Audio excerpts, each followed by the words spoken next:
समय से कोरोना का खतरा पूरी तरह से टला नहीं है कि एक और वायरस ने दस्तक दे दी है।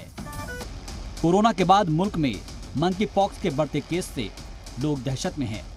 मंकी पॉक्स वायरस ने अब मुल्क की राजधानी दिल्ली में भी दस्तक दे दी है। हिंदुस्तान में मंकी पॉक्स वायरस तेजी से पांव पसारने लगा है। आज वजीर सेहत मनसुख मांडविया ने राज्यसभा में बताया कि सभी रियासतों को पहले ही गाइडलाइंस जारी की गई थी। साथ ही उन्होंने कहा कि मंकी पॉक्स से डरने की जरूरत नहीं है और इसीलिए रियासती हुकूमत के ताउन से बेदारी मुहिम चलाई जा रही है। मंकी पॉक्स एक ऐसा डिसीज है, वो ज्यादा रिस्क नहीं है, हम थोड़ा सा भी सतर्क रहे कि एक फैमिली में आई रिप्लाइंग टू फैमिली में किसी को हुआ है और उसको ट्रेसिंग कर ले और बाकी लोग उससे थोड़े समय के लिए उसका 12-13 दिन के लिए उसके अंतर बना के रखे तो उसको कंट्रोल किया जा सकता है। केरल के वजीर सेहत वीना जॉर्ज ने बताया कि मलप्पुरम में एक और 30 साल शख्स में मंकी पॉक्स पाया गया है, जिसका इलाज अस्पताल में चल रहा है। दरअसल केरल के त्रिशूर में एक 22 साल के शख्स की मौत हो गई थी। महलूक में मंकी पॉक्स की अलामत पाई गई थी और वो हाल ही में मुत्तहिदा अरब अमीरात का दौरा कर हिंदुस्तान लौटा था। उधर राजस्थान में मंकी पॉक्स का एक मुश्तबा मामला सामने आया है। मंकी पॉक्स के मुश्तबा मरीज को किशनगढ़ से जयपुर के RUHS रेफर किया गया है। हालांकि RUHS के डॉक्टर्स का कहना है कि मरीज में चिकन पॉक्स जैसी अलामत नजर आ रही है, लेकिन डॉक्टर्स इसे मुश्तबा मानते हुए WHO की गाइडलाइंस के मुताबिक इलाज कर रहे हैं। मरीज के सैंपल जांच के लिए SMS और पुणे की लैब भेजे गए हैं। दोनों ही जगहों से रिपोर्ट आने के बाद ही मंकी पॉक्स होने या नहीं होने की तस्दीक हो पाएगी। ये मरीज किशनगढ़ के आसपास के इलाके का रहने वाला है, जो बेंगलुरु में रहकर पढ़ाई कर रहा है। बेंगलुरु से घर आने पर मरीज में मंकी पॉक्स जैसी अलामत दिखाई दी। बताया ये भी जा रहा है कि बेंगलुरु में जिस शख्स के साथ ये रह रहा था उसमें भी ये अलामत पाई गई है। पड़ोसी रियासत में मंकी पॉक्स का मामला बढ़ते हुए देख तमिलनाडु में अलर्टनेस बढ़ती जा रही है। रियासत में लोगों की स्क्रीनिंग बढ़ा दी गई है। ये व्यक्ति हमारे पास 2 दिन पहले एडमिट हुआ था, तो इसको हमने ऑब्जर्वेशन में रखा और इसका जो स्किन से जो टेस्ट है और इसके साथ साथ जो ब्लड का टेस्ट है वो हमने इसके samples national institute of virology Pune में भेजे और उसका परिणाम आ जाया है जो कि पॉजिटिव निपटे। और अब ये मंकी पॉक्स स्टार्ट हो गया है तो लोगों के अंदर दहशत है। लोगों के अंदर इस टाइप के जो मंकी पॉक्स को चिकन पॉक्स से रिलेट करते हैं। अगर हम चिकन पॉक्स के पुराने लक्षण देखें तो स्किन स्कैरिंग हो जाती थी, पूरी फेस स्कैरिंग हो जाती थी। वो वाले लक्षण मंकी पॉक्स में नहीं है। समहाउ 1-2 डेथ्स हुई हैं, बट हमें देखना पड़ेगा क्यों डेथ्स हुई। अदरवाइज कॉम्प्लिकेशन रेट्स भी काफ़ी कम है as compare to chicken pox, as compare to Covid की जो शुरू की वेव्स थी। तो पैनिक की ज़रूरत नहीं है? बिल्कुल भी। ये वायरस जानवरों से इंसानों में फैलता है। 5 से 21 दिनों में इसकी अलामत दिखने लगती है। शुरू में स्मॉल पॉक्स या चेचक जैसी अलामत होती है। बुखार, तेज सिरदर्द, मांसपेशियों में दर्द शुरुआती अलामत है।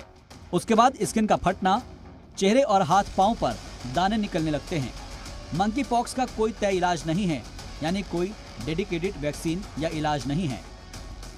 हालांकि वक्त से इसकी पहचान होने पर अगर स्मॉल पॉक्स की वैक्सीन दे दी जाए तो खतरा कम किया जा सकता है। ये नहीं मालूम कि ये कोविड है या मंकी पॉक्स है या चिकन पॉक्स है या कोई नया इन्फेक्शन है। अपने आप को आइसोलेट कर लें।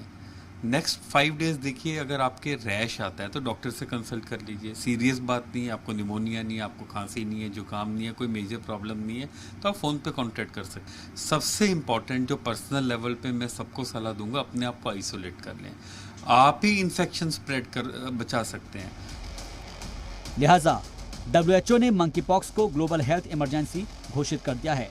ऐसा करने के पीछे WHO ने सबसे बड़ी वजह ये बताई है कि अब इस बीमारी के तेजी से फैलने का खतरा बढ़ गया है।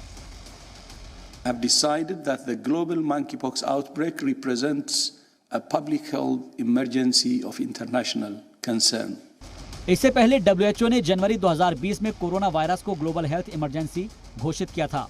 पिछले महीने सिर्फ 47 मुल्कों में मंकी पॉक्स के सिर्फ 3040 केस ही थे, लेकिन एक महीने के दरमियान ही इनके मरीजों की तादाद में इजाफा हुआ और ये 75 ममालिक तक पहुंच गया और साथ ही इसके मरीज 5 गुना बढ़ गए। तो सवाल ये है कि आखिर मंकी पॉक्स वायरस कैसे फैलता है?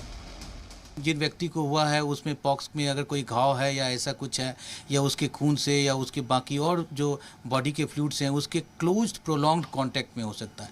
यहाँ मैं फिर से even at the cost of repetition में बताना चाहता हूँ कि ड्रॉपलेट इन्फेक्शन के भले ही माध्यम से ये हो रहा हो, लेकिन इसमें इन्फेक्टिविटी जो कोविड-19 जो वायरस है उसकी तुलना में बहुत कम। अभी तो इंडिया में कोई भी डेथ नहीं हुआ है, इससे इंसान की मौत नहीं होती। और एक केस हमने केरला में इसको पाया है, अभी थोड़े से केसेस डिटेक्ट हो रहे हैं। तो इससे बचने का सबसे बेहतरीन तरीका ये होता है कि आप अपने आप को साफ रखिए, पाक रखिए, न्यूट्रिशियस फूड खाइए।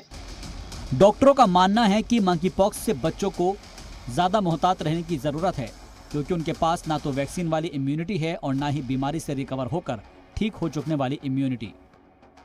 यूजुअली ये जो फैलता है ये आदमी से आदमी के साथ फैलता है। जैसा कि जो आदमी इससे इन्फेक्टेड होता है या जानवर इन्फेक्टेड होता है उसके करीब आने से, या कोई भी चीज़ ऐसी हो जो वायरस से कंटामिनेटेड हो गई हो, इसकी वजह से ये अगर हम उसके करीब आते हैं तो ये हम लोग को फैलता है। कोरोना वायरस फैलने के बाद जिस तरह से मुल्क में हाहाकार मचा हुआ था, उसको देखते हुए सरकार ने इस बार पहले ही मंकी पॉक्स के लिए तैयारी कर ली है।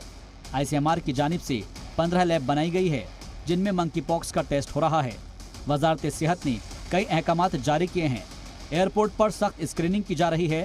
सरकार ने बैनुल अक़वामी मुसाफिरीन के लिए खास एडवाइजरी भी जारी की है।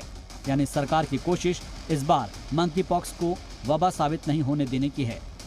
मंकी पॉक्स को लेकर डॉक्टर सलाह दे रहे हैं कि एहतियात बरतना तो ज़रूरी है, लेकिन पैनिक की ज़रूरत नहीं, क्योंकि मंकी पॉक्स के जो मामले बढ़ रहे हैं वो कोविड की तरह नहीं है, बल्कि इनकी रफ्तार धीमी है। हालांकि फिर भी डॉक्टर सलाह दे रहे हैं कि एहतियात बरता जाए और किसी को भी अगर ये महसूस होता है कि बुखार है तो वो खुद को आइसोलेट कर ले और डॉक्टरों से सलाह ले।